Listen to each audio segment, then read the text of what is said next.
All right, gonna start it now.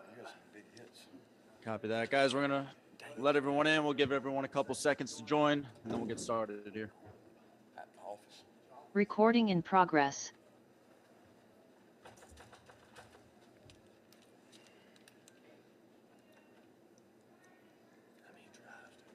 I can't read anything. They were 9 of 20 third downs. We were 4 of 12. Yeah. Man, we lost third downs. 2 fumbles, we lost 1. We lost turnover. We'll give it a couple more seconds here to let everyone join, and we'll get started. Oh, because of the interceptions, too. Yeah. He threw 2. He threw 2. Chris got 1. And a block field goal. Block field goal was huge. I saw your dad. All right, looks like we've got everyone in. We're going to go ahead and get started. Welcome, everyone, to the 2022 College Football Playoff National Championship post-game press conference. We'll first hear from head coach Kirby Smart, and then we'll open it up for questions for Coach Smart, Stetson Bennett, and Lewis Seen.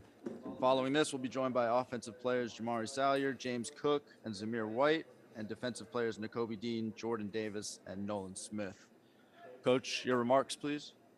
Well, I would open with a lot of respect for the Alabama football team, the Alabama football program. I have immense amount of respect for them, and they fought and battled and lost, one of their best players in the game and continued to battle. And a lot of respect for Coach Saban, and he was very complimentary after the game.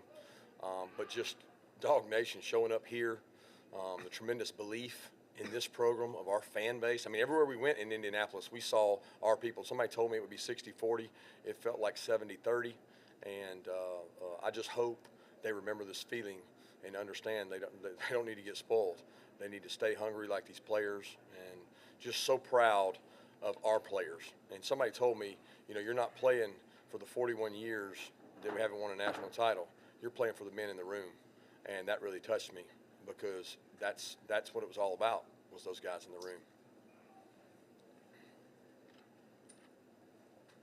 Okay, first we're going to open it up for questions now. If you have a question, please raise your hand. Use the raise hand function, and we'll unmute your line. First, we're going to go ahead with Chip Towers.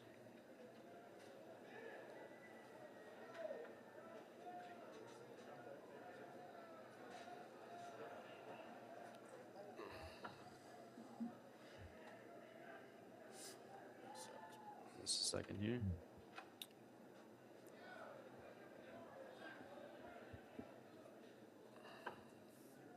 Hey, Coach, congratulations on a fantastic year and a fantastic season. I heard your reference there to some property destroyed in Indy tonight, which obviously goes back to Larry Munson. Can you talk about winning, helping the fans, kind of referring to the fans that you just talked about how much you want to do it for the men in the locker room? Is there some satisfaction in doing that for these the fans who have followed this program for all those 41 years? Yeah, there's a lot of satisfaction doing that for them, but ultimately it's those guys in the room, the blood, sweat, and tears, and 200 and something workouts and 160 something practices. I appreciate them so much. Our support has been tremendous. When we go on the road, our fans have been absolutely incredible.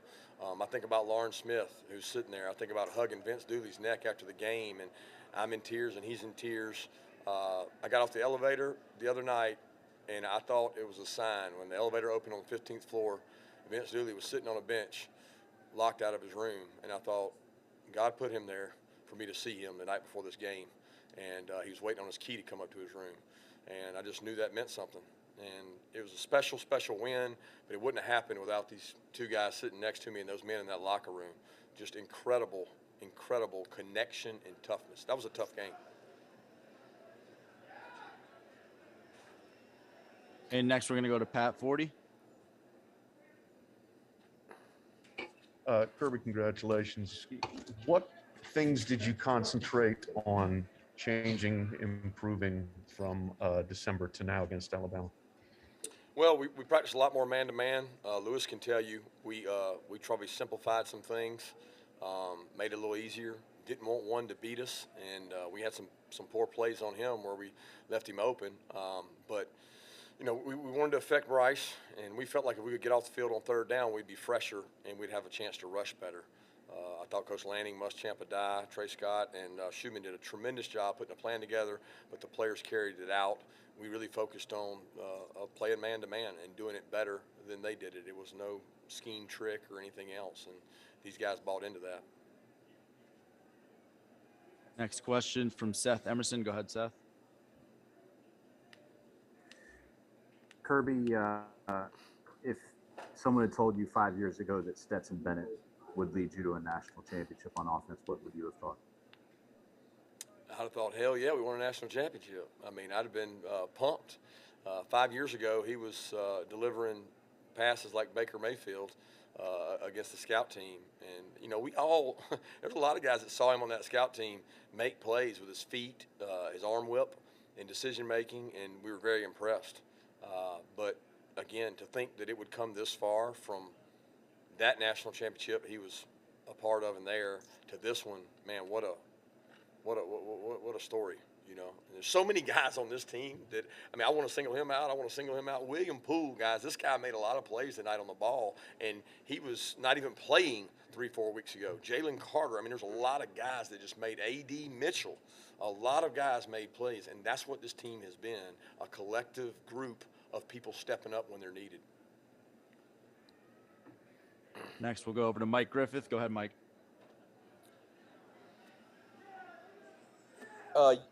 Yeah, for Stetson, you guys had fallen behind 18-12, and you responded so quickly. Can you talk about that 4-play, 75-yard drive and just the aggression you attacked Alabama with? Yeah, I mean, I knew that once I fumbled the ball, I was not going to be the reason we lost this game. And, you know, Coach Monk dialed up awesome play action. You know, we'd been running the ball a lot, and I think we went, 3 straight play action and then one deep ball that we got them to jump off sides because they've been timing up the snap a lot. But, it's the thing that Coach Smart and the whole team has been preaching the whole year: resiliency, toughness, composure, connection. And I knew that those guys beside me had my back, and I had their back too. Next, we'll go to Anthony Dasher. Go ahead, Anthony.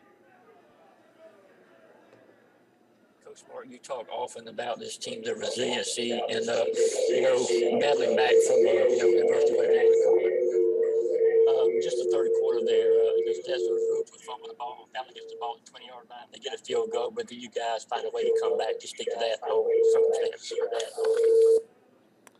I'm sorry, Anthony. I know you asked about resiliency and coming back. I thought I heard something about the field goal, but I couldn't hear you. Thanks, Coach. I couldn't hear myself, all that background noise in my headset here. No, I just asking about the third quarter. Stetson was to fumble the ball. They get a field goal, but y'all bounce back. Just talk about the resiliency you guys showed to bounce back. Yeah, I mean, to go out there, I guess you're saying that after the fumble we did hold him to a field goal. I'm getting confused on the drive.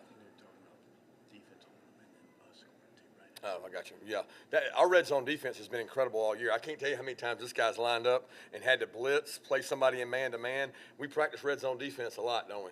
And we were number 1 in the country, or maybe 2 or 3 in red zone defense, because we got some grown men up front that don't let you run it. We force you to throw it, and then we stop you throwing it. And those red zone stops now, there were multiple times that we had huge stops in the red zone, and our defensive staff did a tremendous job. We felt really confident going into the game that if we wouldn't give up explosives from 50 and 60, we get them tackled. Even Keeley's play, he runs the guy down and tackles him. We're going to stop him in the red area because they can't run it. They're going to have to throw it because they can't run it with our front in there. We'll go over next to Connor Riley. Go ahead, Connor. Yeah, hey, Kirby, wanted to ask about Jalen Carter. He makes the block field goal, and he comes in and plays offense. What does it say about him and the rest of the team that you have guys who are so multi-positional and able to do so much for this team? Yeah, it's just a credit to the toughness and really tenacity they have. I mean, I took him off kickoff returns. I wanted him to be fresh rush passer, and he was pissed at me. I thought he was going to beat me up over there when I told him he couldn't go on kickoff return because he wanted to go on kickoff return. He'd been playing defensive line. He had blocked the field goal. He played on offense and played fullback. So he's a talented player, and sky's the limit for him. He's got to figure out what his ceiling is and make sure he plays with great effort all the time. Next, we'll go over to Laney Higgins. Go ahead, Laney. Hey there, Stetson. This question is for you. I really wanted to know, all season long, there's been people in your ear, maybe not in your flip phone, but in your ear about, how you shouldn't be the starting quarterback or how, maybe this shouldn't be the season. And I know it's meant a lot to have Kirby stand by you all season, but, when you get to that point of both the fumble, the emotion that you feel there, you could see your face on the sideline, to then the tears that happened a little bit later during that pick six, like, was that sequence of events, like, did it feel cathartic or just emotionally, where was your head at as you were going through that last, 10 minutes of the game? The fumble was not cathartic, but the the fumble, that was just football. There was no, I'd put my head down and say, that's not going to be how we lose this game. And the teammate, AD went up and made it. He ran a great route. He went up. Jermaine on the bench route, we'd ran that play in practice probably 5 or 6 times. We'd never thrown the bench route because we were trying to hit the skinny route on the right. And just the fact that Jermaine ran it, won like he did. Kenny finishing his catch over there on the left, holding up in protection. It just the whole drive. Everybody doing their job. That's what this football team is. That's what Lewis does every day for the defense. He's the leader over there. I love these guys. And then, the tears afterwards, that just hit me. I hadn't cried in, I don't know, years, but that just came over me. That's what, when you put as much time as we do into this thing, blood, sweat, tears, it means something. We'll go over next to Jeff Schultz. Go ahead, Jeff.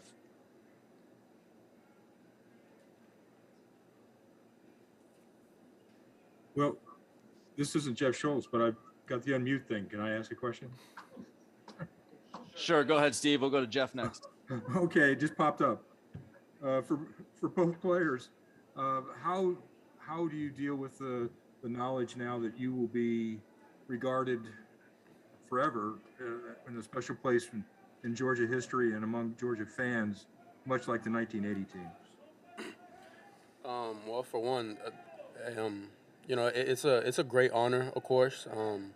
What the coaches through recruiting and everything have done for the program, and the goal is moving forward is to stay hungry and not get complacent. That's the worst thing you could possibly do is get complacent. So our goal is to continue on being chasing greatness in terms of how we practice, the things we do, the players, even younger, older guys being great leaders. So I would say moving forward, we just got to continue everything we did this year, and you just up it a level. All right, Jeff Schultz. Go ahead, Jeff. Hey, me. Kirby, can you describe your emotions? That interception on the pick six happened pretty close to you on the sideline. Could you just describe your emotions as you were watching it and then running down the sideline, sort of chasing after Keeley? What was going through your mind there? A sad thing is I was screaming to get down, and that was the wrong play there. I saw the receiver coming behind him, and pessimistic thought or whatever, I was worried about the guy stripping the ball from behind. And then I realized 11 wasn't going to catch Keeley. And once I realized 11 wasn't going to catch Keeley, I didn't want to get a holding call on Channing. And all I could think about was get down, we can win this game, run the clock out. If they don't have timeouts there, the play is to get down. But they did have 3 timeouts, so they probably could have got the ball back.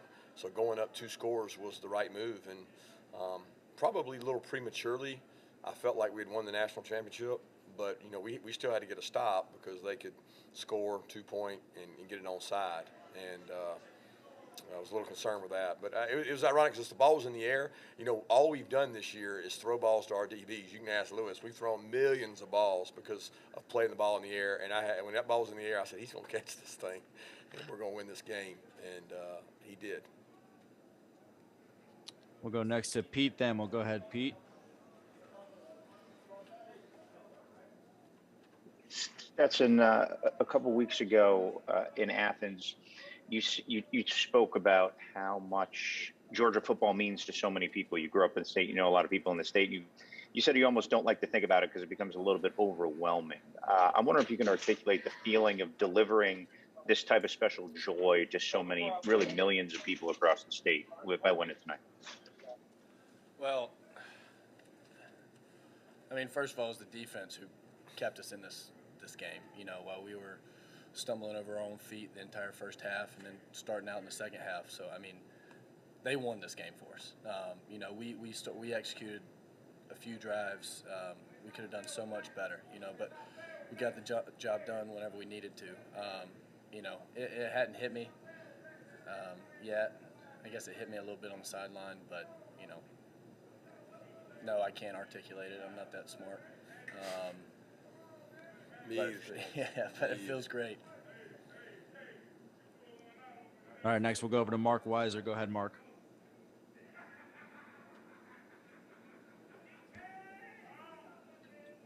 Kirby, I imagine you envisioned this kind of night for the program. How did the reality that you just experienced out there post-game feel in terms of, you know, you mentioned hugging Vince, and you're probably worn out by all the hugs you had, but I imagine it'll be like that for a while.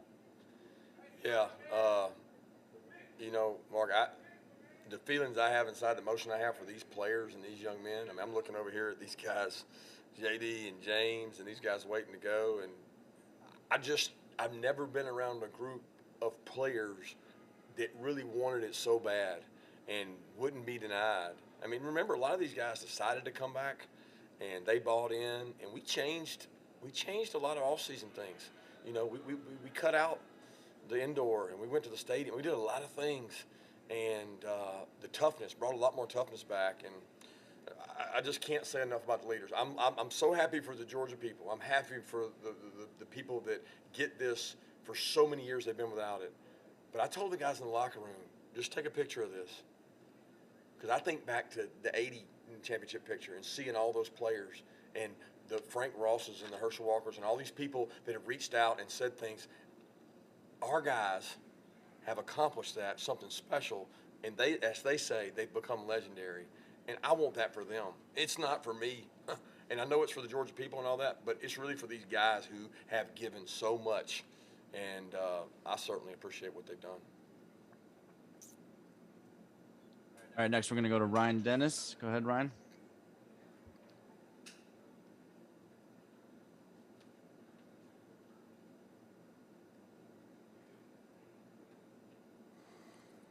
Hey, Stetson, you there? Hey, I know that you as a Georgia guy, you know, for all your life, you kind of played it off that you're a football player now and not a fan. But you know, how will you celebrate this when you get back to Athens, and what's the first thing you're kind of looking forward to doing? Well, I think we might celebrate a little bit tonight here in Indy first, but if we can ever get out of here. But I hadn't seen my family yet. I just want to go hug their neck. You know, they're the ones, you know, who've been in my corner the entire time, always supported me. So that's what I'm looking forward to right now. All right, last question here for Michael DeCourcy. Go ahead, Michael. Yes, Stetson, I wondered if you could go back to the start of the drive, the one that put you up 8 before the pick 6, and what your thought process was there with, you know, a 1-point lead, what you were hoping to get accomplished there, how you hope to accomplish it. Well, I think we had, 6 minutes? Yeah. About 6 minutes left. So the goal was to score a touchdown because, you know, in our minds, we figured they were going to go down and score, and we were preparing for that. We didn't think 1 point was enough. But it was also to bleed the clock out while we're doing it, you know. So, I mean, you saw, our offensive line, we mashed on them there on that drive. You know, Coach Smart's over there doing this. You know, we played Georgia football that drive. Running backs ran hard. We weren't going to be stopped on that drive, I don't think. It was, it felt great just handing the ball off and watching those dudes, you know, lead us down the field. I want to close with this. I want to tell all you guys I appreciate the coverage you've given us. I know at times you get frustrated, but we appreciate what you guys do, and it's a blessing to be the head coach at the University of Georgia. And the men on this team A lot of them juniors and seniors will be remembered for a long time. This is a special group. Give them their due. When you start talking about Jordan Davis, Zamir White, N'Kobe Dean, James Cook, a special group that'll be remembered for a long time. You know what? On that sideline tonight, I saw Richard LeCount, DeAndre Swift, Nick Chubb came over to me. You know, that was the group that was crying in the locker room, and this group made it right for them. So thank you guys, and go Dogs.